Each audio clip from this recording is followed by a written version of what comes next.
Guys আজি ভিডিঅ'টো মানে অলপ ব্যতিক্ৰমী। আজি আমি আলোচনা কৰিব গৈছোঁ আমাৰ নৰ্থ ইষ্ট ইউনাইটেড এফচিৰ বিষয়ে। চ' কালি মেটচ আছিলে গোৱা আৰু নৰ্থ ইষ্টৰ মাজত।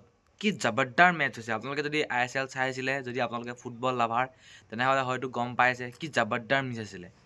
কিন্তু আমাৰ মানে যিসকল মানে নৰ্থ ইষ্টৰ আগত আছিলে টিম প্লেয়াৰবিলাক বা এতিয়া নতুনকৈ কিছুমান নতুন প্লেয়াৰ আহিছে, কিন্তু এজন প্লেয়াৰ নাম মই বহুত ল'ব লাগিব। সেইকাৰণে আজি এই প্লেয়াৰজনৰ কাৰণে মই ভিডিঅ'টো বনালোঁ।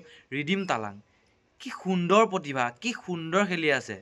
আমাৰ পাৰ্থিৱেও ভাল খেলে, কিন্তু পাৰ্থিৱে আজিকালি মানে চান্সবিলাক পাইছে, কিন্তু চান্সবিলাক সিমান এটা মানে উঠাব পৰা নাই, মানে ফাইদা উঠাব পৰা নাই পাৰ্থিৱ গগৈ। কিন্তু ৰিডিম তালাং কি সুন্দৰ পাৰফৰ্মেঞ্চ। কালি গ'লটো ৰিডিম তালাঙে কি ধুনীয়াকৈ আজাৰেৰে পাছ দি দিছে, কি সুন্দৰকৈ।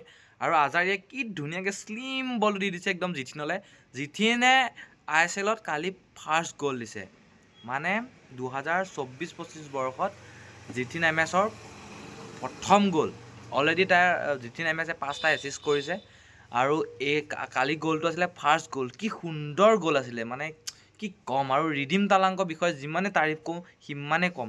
কি সুন্দৰ, মানে আপোনালোকে কমেণ্ট কৰিবচোন ৰিডিম তালাংকৰ খেল কেনেকুৱা পাইছে, কি ধুনীয়া। আমাৰ আজাৰিয়া, আৰু এটা কথা যে আমাৰ নৰ্থ ইষ্ট টিমটো জিকিব পৰা নাই কিয়, যেন আজাৰে ভাইয়ে আৰু মানে কষ্ট কৰি আছে কোনে, মই বুজি পোৱা নাই। এতিয়া আজাৰিয়ে নিজে এটেম্প লৈ আছে, নিজে চান্স ক্ৰিয়েট কৰিছে, নিজে শ্বট কৰিছে, নিজে মানে যদি আজাৰিয়ে যদি গ'ল দিয়ে তেনেহ'লে নৰ্থ ইষ্ট টিমটো মানে ডাউন পৰি আছে। চ' মোৰ মতেতো এজন ভাল মিডফিল্ডাৰ, কেইজনমান ভাল মিডফিল্ডাৰ খেলাব লাগিব নৰ্থ ইষ্টৰ টিমত, তেতিয়াহে নৰ্থ ইষ্টটো জিকিব। ত' আপোনালোকে কেনেকুৱা পালে খেলখন জনাব, আৰু যদি ভিডিঅ'টো ভাল পালে এটা লাইক কৰি দিব।